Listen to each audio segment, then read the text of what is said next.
तो कोई भी मान लीजिए टॉर्च हो या सूर्य की रोशनी हो या कोई भी हो, अगर इस छेद से अगर इसमें प्रकाश डालेंगे तो यहाँ पर कोई अंधेरे में जैसे कोई वस्तु रखी होगी तो हमें क्या होगी, दिखाई दे। किसकी सहायता से दिखाई दी है? प्रकाश की सहायता से। प्रकाश को इंडिकेट कैसे करेंगे? यानी प्रकाश एक प्रकार की ऊर्जा है जो किसी वस्तु को देखने में हमारी सहायता करती है।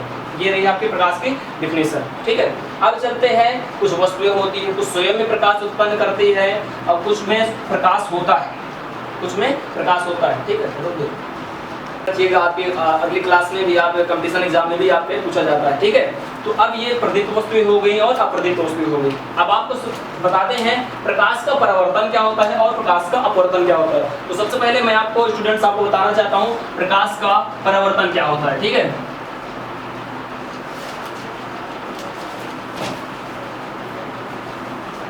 यानी ये बहुत ही इंपॉर्टेंट है आपके कॉलेज पे, जो बेसिकली जो एग्जाम होते हैं, टेस्ट या सीरीज होंगे, उसमें क्वेश्चन जरूर पूछा जाता है, रिफ्लेक्शन ऑफ लाइट।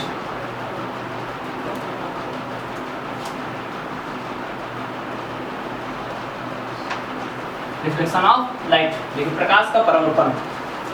अब देखते हैं, इसको मैं स्ट्रक्चर समझाऊंगा, थ्योरी एक भी नहीं बताऊंगा आपको। ये पूरी थ्योरी इसके अंदर की सभी की मिल जाएंगे, वो आपकी कॉपी में भी मिलेंगी, आपके क्लास में भी करवाएंगे आपको। ठीक है, देखिए मैं इसका पूरा स्ट्रक्चर तैयार करता हूँ।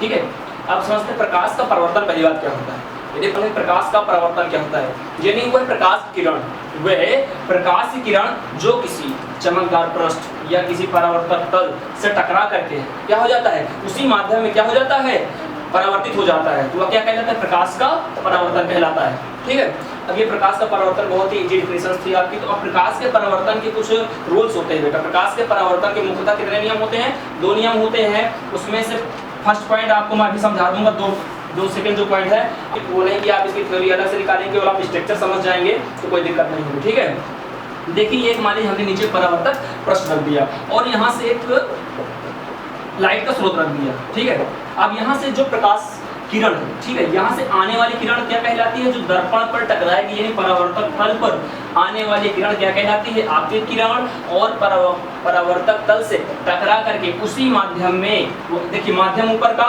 वही है और नीचे का माध्यम अलग रहता है। ठीक है, तो उसी माध्यम में वापस लौट जाने, उसी माध्यम में परिवर्तित हो जाने वाली किरण क्या कहलाती है, परावर्तक तल। मान लीजिए कोई चिकना पृष्ठ है या कोई भी आप मान लीजिए, आप दर्पण भी मान लीजिए, आप घर पे ज्यादातर आप यूज करते हैं, उसको भी आप रख लेंगे तो आपको ध्यान से अगर देखेंगे।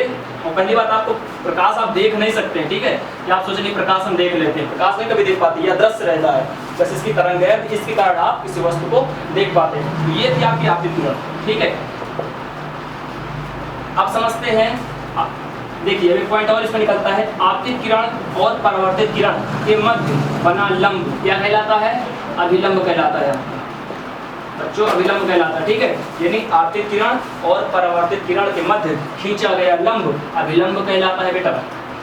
और आपतित किरण और अभिलंब के बीच बना कोण कौन सा कोण कहलाएगा, आपका आपतन कोण, आपतन कोण कहलाएगा, जिसे हम एंगल आई से इंडिकेट करते हैं।